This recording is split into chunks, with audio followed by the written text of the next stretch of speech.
Hi everyone, this is Novisa Tsita and Nokolo Mkunu, and we will be doing our mental health talk focusing on anxiety and coping during the global pandemic, which is COVID-19.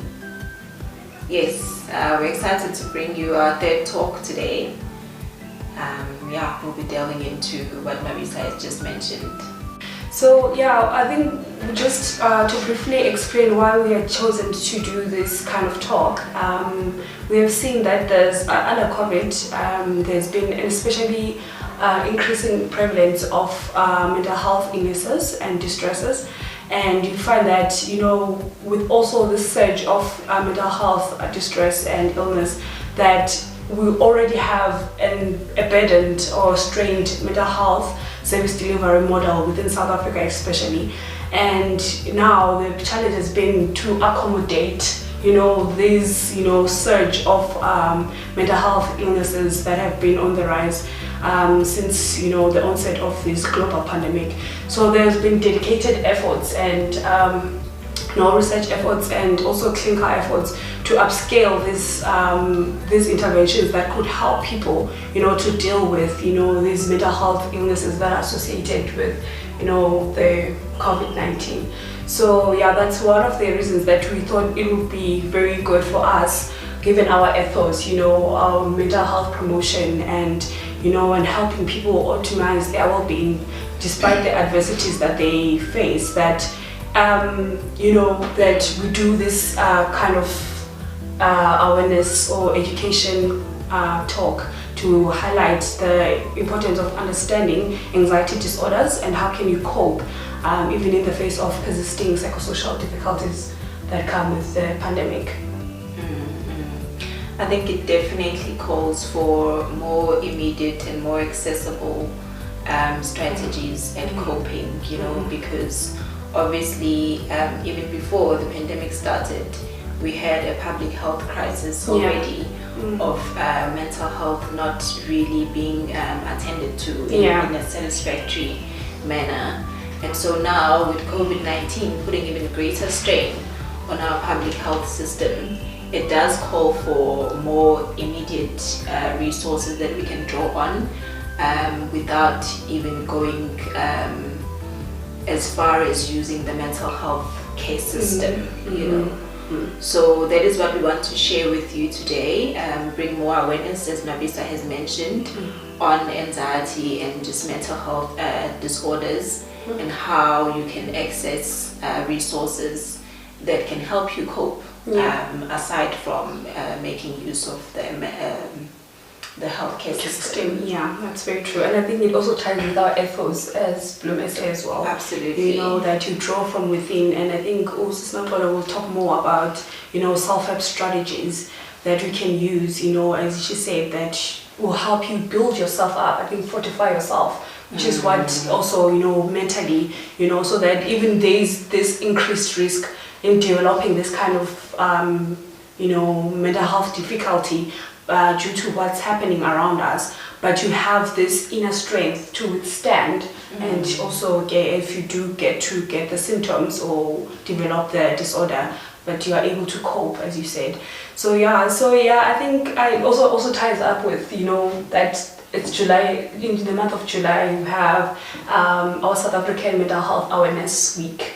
Month actually, so the whole of July is a mental health awareness month, so we do this kind of campaigns or necessarily like this kind of talks to educate our societies about this kind of mental health illnesses. And there have been studies that have been done which show that COVID-19 actually increases fear, it increases even more fear and anxiety in people than other past epidemics that we've seen globally. So that's why we're bringing you this talk on anxiety, because it's a needed, it's an arising problem due to COVID-19. So we feel it's needed to share, and more so now also being the month of July, as Nabisa just mentioned.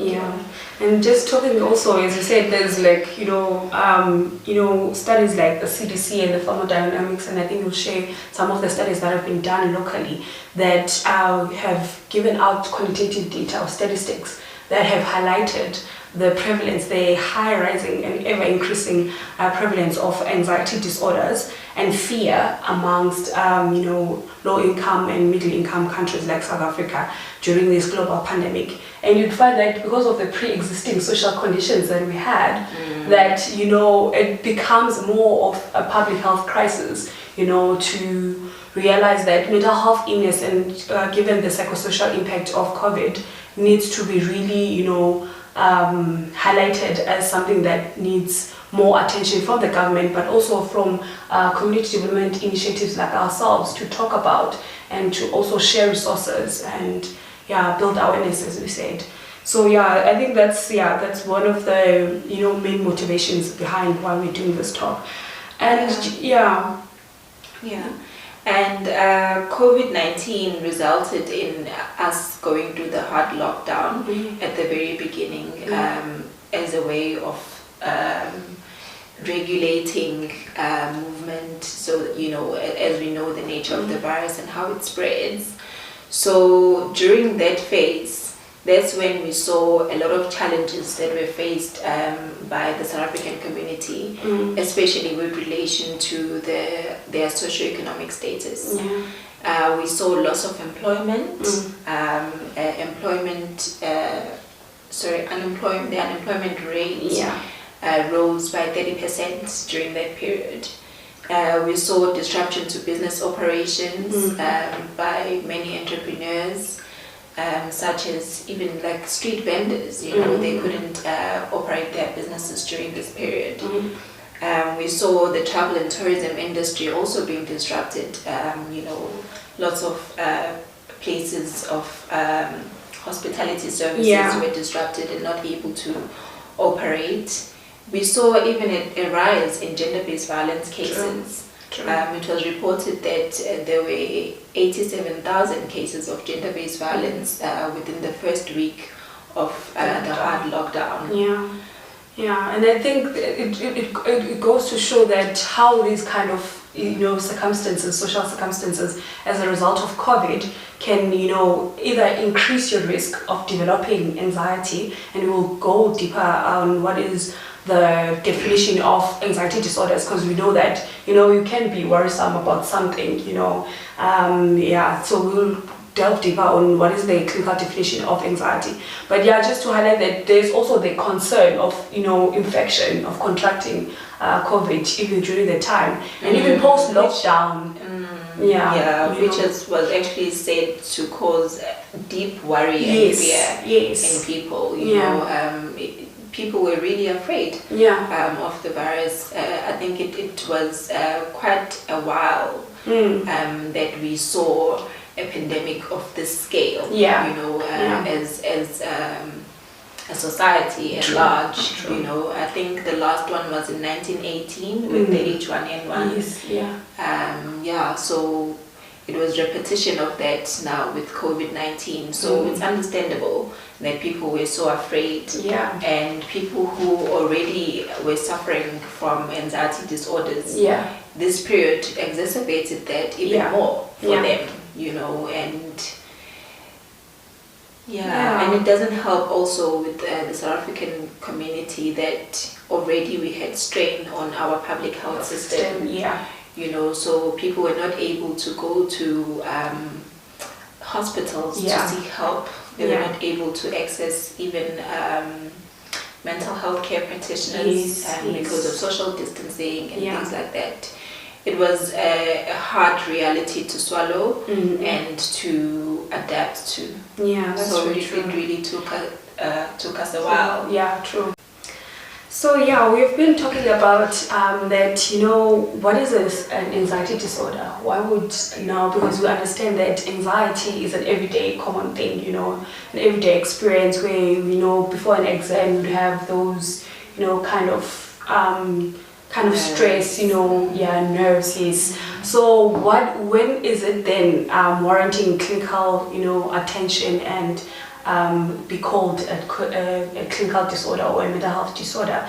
So everyone feels worry. We all experience worry and some apprehension or anticipating the worst case scenario.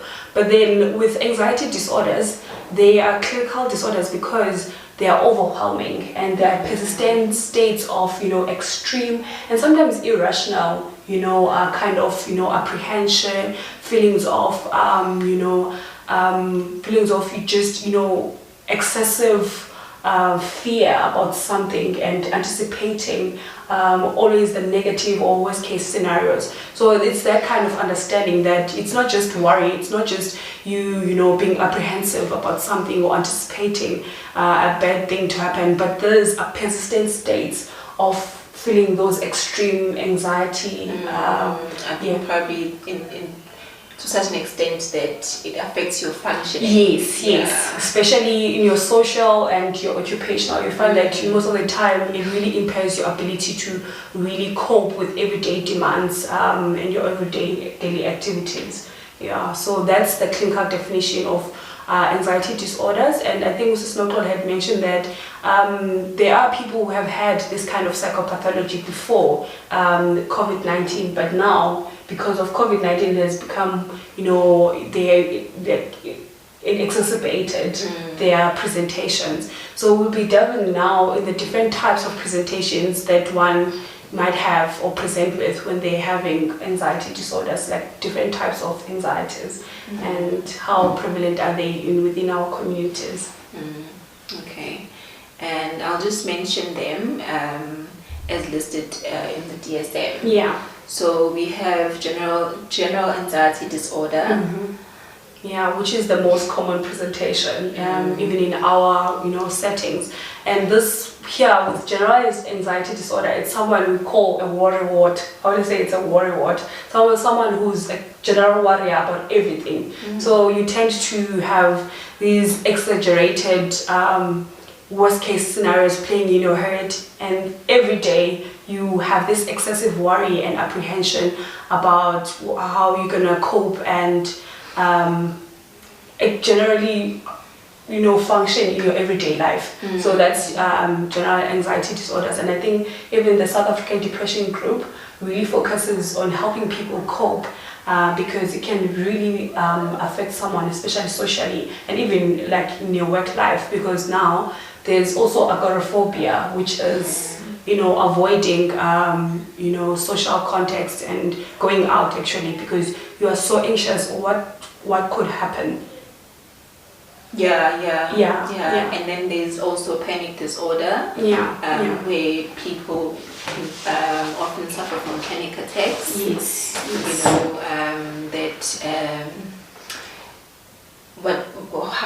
What is the presentation exactly of panic disorder and the nature of panic attacks that people suffer from? Yeah, so this one is also one of the most common presentations again within our communities. So you find that people feel like they always say that it's like experiencing a heart attack.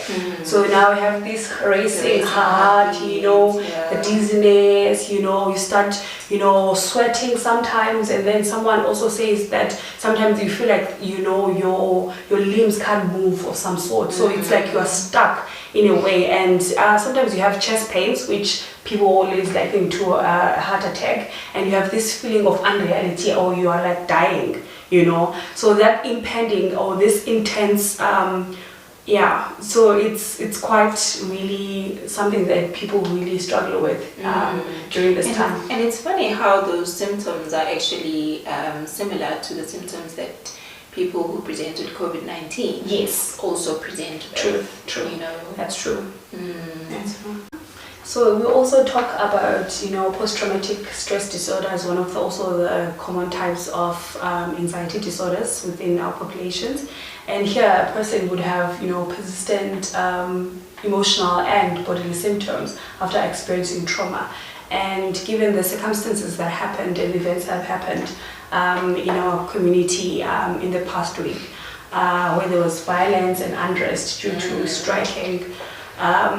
It doesn't necessarily mean that you should be directly affected or having experienced directly the trauma, of a threat to your safety. So sometimes even observing and also just could also precipitate those kind of PTSD-like symptoms where you feel you just feel disoriented in a way, because with PTSD people usually try to avoid the triggers, and because then it comes with a lot of emotional crisis or meltdowns or whatever. And here people tend to have nightmares or flashbacks about their traumatic experiences. But you also say that even people who have not experienced that traumatic experience, but rather had some secondhand observation, could also experience PTSD-like symptoms. And in our context, that some people did feel disoriented and tended to avoid any place that could trigger those kind of flashbacks or I think definitely anxiety can be felt on a collective scale. Yes. Also, and as Namisa is mentioning, the unrest. I think on a large scale we felt a loss. Yes. We felt a collective loss. Yeah. Just to our normal was taken away from us, and we then had to manage with those with that reality, to face that challenge, and it presented itself as like a trauma, in a way, because that was our normal, and suddenly we are faced with a situation where we've now lost that, and so it does bring about anxiety on a large scale. Yeah, true. I think since we'll talk about more all the significant contributors within our context that had contributed in us, or in our people getting an increased risk to developing anxiety disorders or exacerbating pre-existing conditions, psychiatric conditions, especially anxiety disorders. Yeah, so some of the causes of anxiety can be genetic. There is that familial, there can be that familial background, to it, which can then be passed on, to others in the family. Yeah. There can also be environmental causes, such as what we've discussed, the unrest that we recently experienced. Some can be psychological, others developmental. Then they can also be caused by psychosocial stresses, and even unemployment, which ties in quite well with the impact of COVID, and the lockdown, how a lot of people lost their jobs, and in that it caused stress for them, because now there was a threat to their food security, and their way of living, it was taken away. So that can cause anxiety in people. And I think sometimes we don't really realize, maybe we don't really name the symptoms that we go through, in or classify them, as clinically, they would, under the DSM. Under the DSM, or as mental health practitioners would, but it doesn't take away the fact that we do experience these symptoms. Yes. So a lot of people suffered anxiety because of that also. And I think, as just briefly touching on what you said, that the symptoms don't need to occur in isolation for it to be a clinical disorder. Of course, we will get nervous. Of course, we have this excessive fear and anticipation and apprehension. But with clinical disorders, they have to have at least a cluster of symptoms for it to be a formal, diagnosable, anxiety disorder. But then also when you do go and, when you see that, okay, now they tend to co-occur together and it's starting to impair, your daily life, in terms of your work, in terms of your habits, especially in terms of your bodily functions and all that, then that's when, okay, now you need to say, okay, I think I need to see a healthcare provider for this. And then also I just wanted to quietly share that, with the factors that Mrs. Nokolo had mentioned that they contribute into, increased risk of developing anxiety disorders, that they just don't, you might have a genetic predisposition or a vulnerability towards developing anxiety due to, one of your parents or, having had anxiety disorders within their lifetime.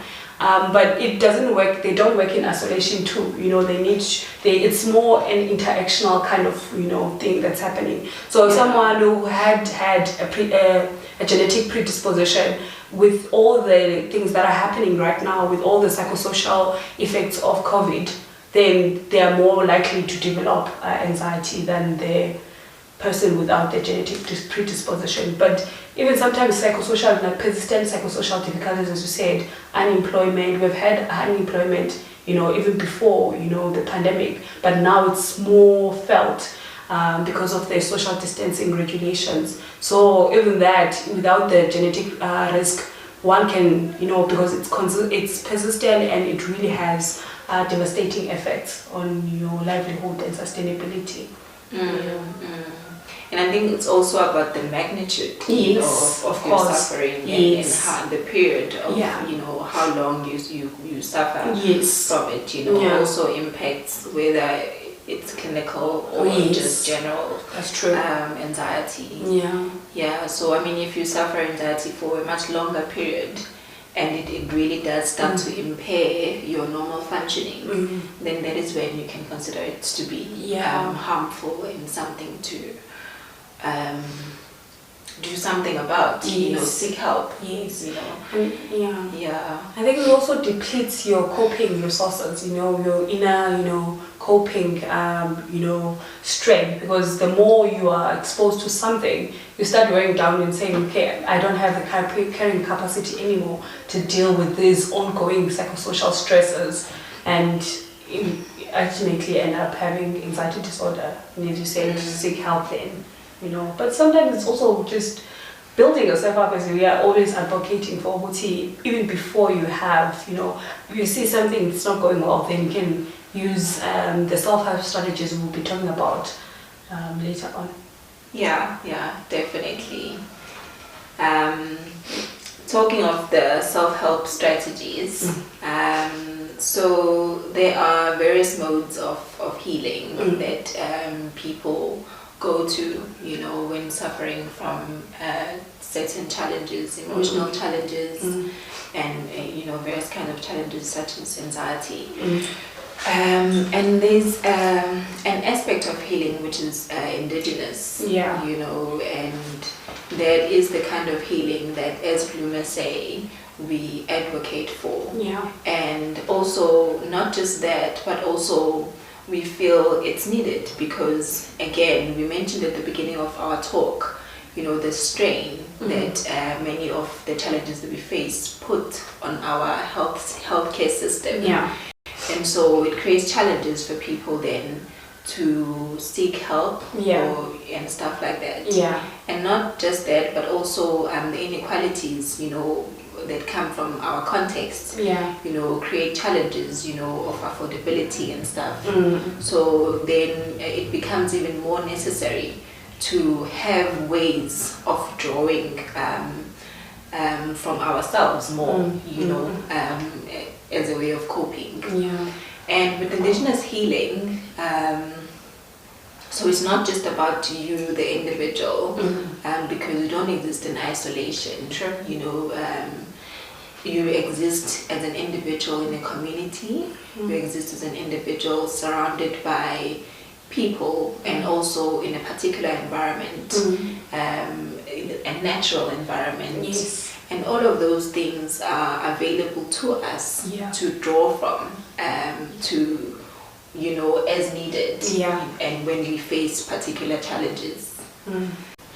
So yeah, we also going to be start talking about, you know, mindfulness practice, and, you know, the kind of activities that would enhance or promote your mindfulness. And those have been found to be, you know, very effective in helping dealing with or managing anxiety disorders. So Unakola will share more in detail about those and evidence-based practices. Yeah. So I think mindfulness is really about enhancing your ability to remain in the present moment. It's about centering oneself.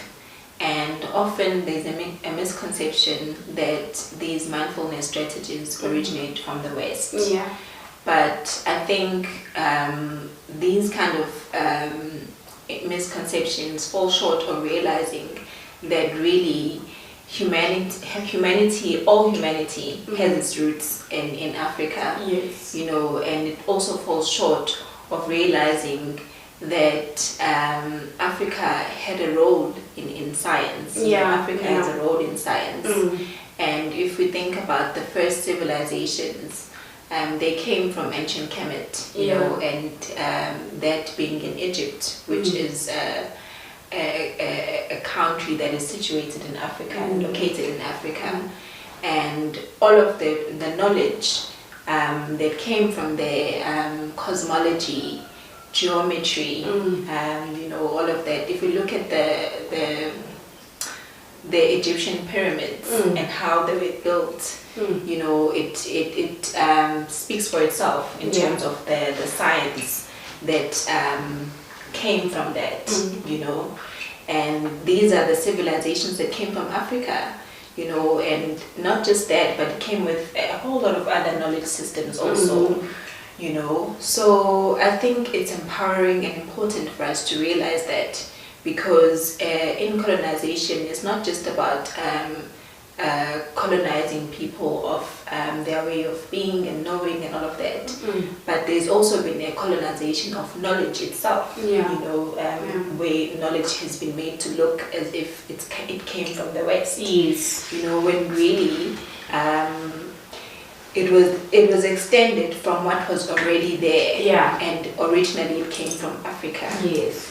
Right. So some of these mindfulness practices are such as meditation, you know, breathing techniques. You know, the breath is very powerful as a form of release, you know, to any strain that you may feel in the physical body. And once you're able to do that, then you also start to relax more. You start to be present, you know, and you start to have even awareness of your body. You know, you're much quicker to pick up when there are problems in your body, because you practice or you undergo these practices. It can also be physical movement, you know, yoga is one of them. Sometimes even exercise, you know. Yeah, it's a very powerful, natural antidepressant. And exotics, Yes. And then there's more indigenous healing practices, you know, where we draw from our ancestral consciousness, you know, which helps us a lot, you know, because that too creates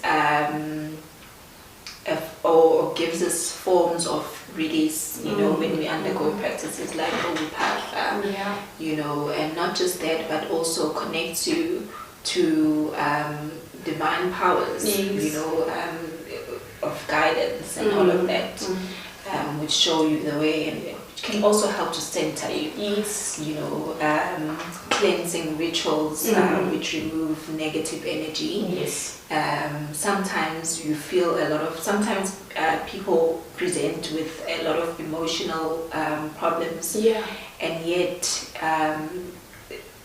perhaps there's no realization that there's some sort of negative energy that they have come across, and so through cleansing rituals, you're able to relieve yourself of those. You know, bath salts also can be quite powerful in you know, performing these kind of cleansing rituals. Some people go as far as going to see healers, you know, which can also perform cleansing rituals for them.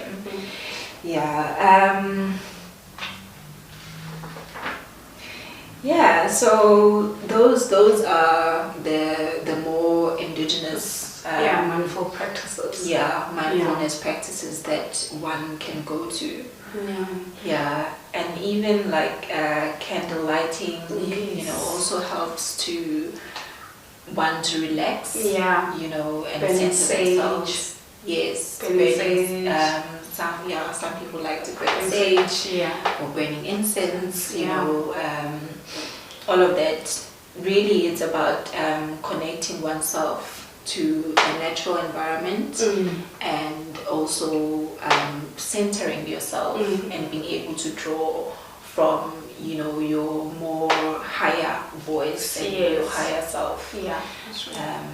And then also the South African Depression and Anxiety Group also shared helpful tips on their website, where they talk about, you know, maintaining daily routine, especially for those with obsessive and compulsive presentations, and sometimes even generalized anxiety disorder.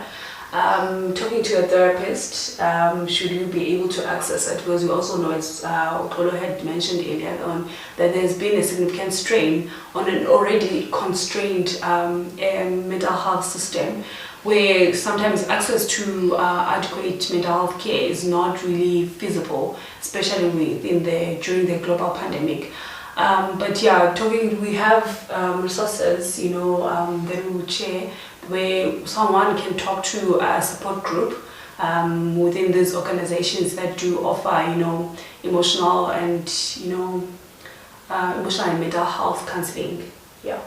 So that's just, and also trying to restricting social media use. You know, with everything that's going on, the propagandas and conspiracies that fuel the fears and anxieties about contracting and spreading corona. It's quite, it's a very, you know, I think demanding. And just being wary of spreading unnecessary panic. Yes, you know. That's very true. I think that's the biggest thing, you know, in social media. And just connecting with your social network, I think, is also very powerful in helping you, you know, alleviate the stress and the feelings of anxiety should you experience them. And I think that ties well also with indigenous healing methods, because there's the communal aspect, you know, to healing, which requires you to draw from your surroundings, you know, the people around you. That's right. Thank you so much, guys, for joining us, and we hope you really learned something from this, and there are things that really will help you, especially with the coping strategies that have been shared. And thank you so much for joining us. We encourage you to stay true to yourself in terms of your way of being, doing and knowing. Thank you so much. Thank you.